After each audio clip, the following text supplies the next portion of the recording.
This is the Strait of Messina, a thin strip of water which separates Sicily from mainland Italy. And this is the Strait of Messina Bridge.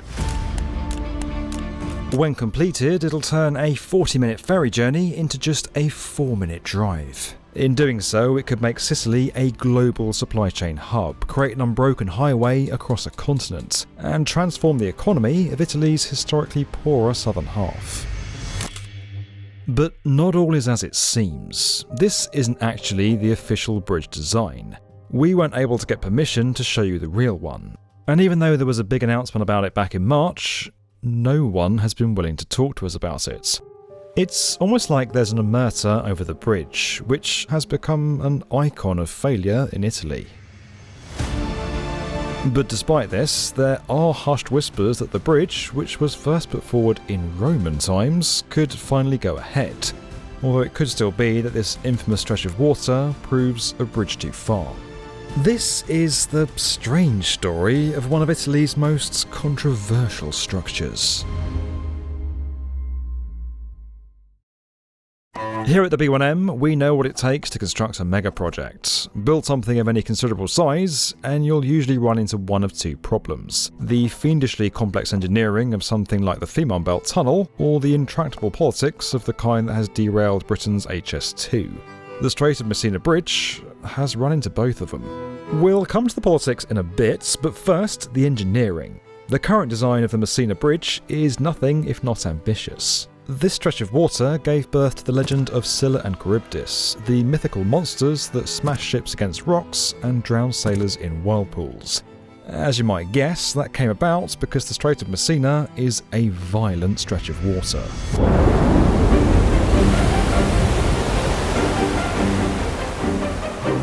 It has two alternative currents strong enough to rip seaweed from the seabed, and can experience gales up to 100 kilometers an hour. And if that wasn't enough, it also lies right in the middle of the fault line between the African and Eurasian tectonic plates. In 1908, the strait was the epicenter of a 7.1 magnitude earthquake which killed up to 82,000 people.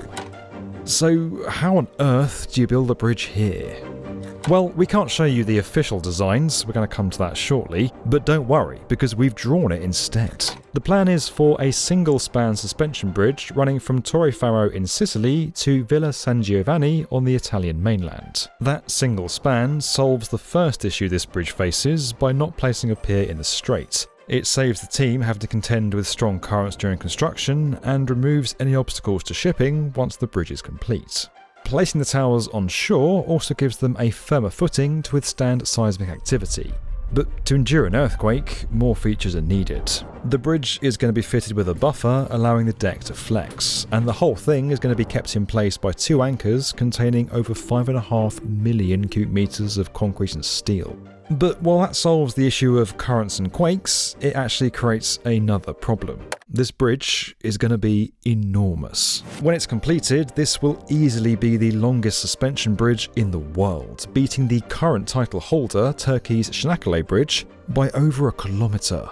That leaves a huge area exposed to the strait's famously extreme winds. But one way that's being compensated for is with an innovative deck design. Instead of one single deck, the bridge is going to comprise 3 separate boxes, 2 for roads and 1 for rail. These are going to be reinforced by crossbeams every 30 meters. The shallow wedge of the boxes deflects oncoming winds and pushes it up through the gaps in between. That's going to help the bridge survive wind speeds of up to 300 kilometers an hour.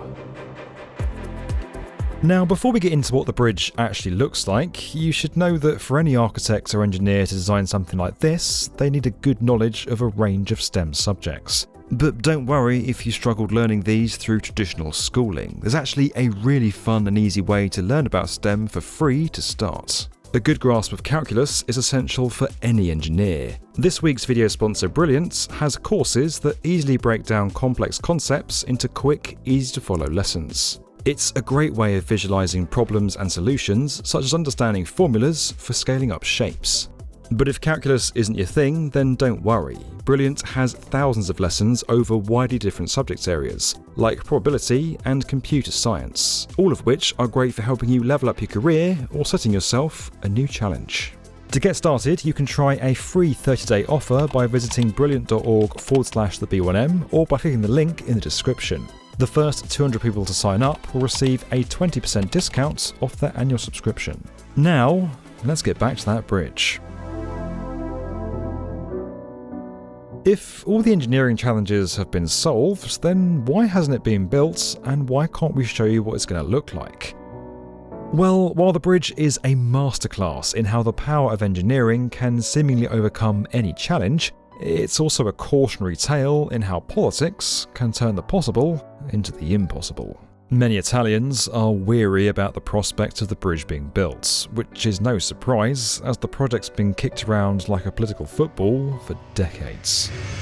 Okay, let's try and do this as quickly as possible. In 1969, a design competition kicked off the official interest to build the bridge. It got passed around for a while until the official Messina Strait Company was set up in 1981. Preliminary work dribbled around for a couple of decades until 2005, when it was passed to an official consortium featuring architects Dissing and Wheatling, engineers Covey, and construction firm Impreglio, now WeBuild. They crossed it to Prime Minister Silvio Berlusconi and planned to start work the next year. But in May 2006, Berlusconi was kicked out of office, and in October the plan was struck down by the Italian Parliament. But by 2008, Berlusconi was back in power and the bridge was back on. But Berlusconi only lasted 3 years in office, and in 2011 the bridge was once again axed by his successor Mario Monti. But then in 2016, Monti's successor Matteo Renzi intercepted the project and promised to reconsider, but forgot all about it and the bridge went out of play. In 2020, the bridge was thrown back in by another PM, Giuseppe Conte. Things didn't look good when in 2021 his government collapsed, and a year later in 2022 when his successor's government also collapsed. But earlier this year, sweeping in from the far right is new PM Giorgia Meloni and Transport Minister Matteo Salvini, who signed the decree ordering the bridge's construction and calling it a historic day for Italy and the dream of millions. So, the bridge is currently back with the government in Rome. In July, Salvini confirmed that the bridge had been included in the 2024 budget. But beyond that, details on progress are hard to come by. The Italian Transport Ministry didn't respond to our request for comment, and neither the Messina Strait Company or construction company WeBuild could add any further detail. Maybe people are afraid of jinxing it, but it seems like nobody wants to talk about this bridge. Our request for images was passed around various departments without any luck, hence why we had to improvise. Currently, this bridge exists more in the public imagination than in reality. These images were created by this Sicilian architect to create a conversation about the mythology of the bridge. We're going to come back to him later. And in this 2022 TV show, the bridge had already been built and destroyed. It's perhaps not hard to understand why people are nervous about it. The bridge is super controversial. At the last count, the estimate for its construction and support infrastructure on either side sat at $12.6 billion. There's long been concern over whether the heavily indebted Italian treasury could afford the bridge. And critics of the project say that money could be better spent upgrading the region's notoriously poor existing road infrastructure. We have just driven 400 kilometers with seemingly never-ending stretches of roadworks. Others have also feared the role that corruption could play in allowing organised crime groups to infiltrate the project. But for the bridge's supporters, it's about more than the estimated €2.9 billion a year that it could add to the Italian economy.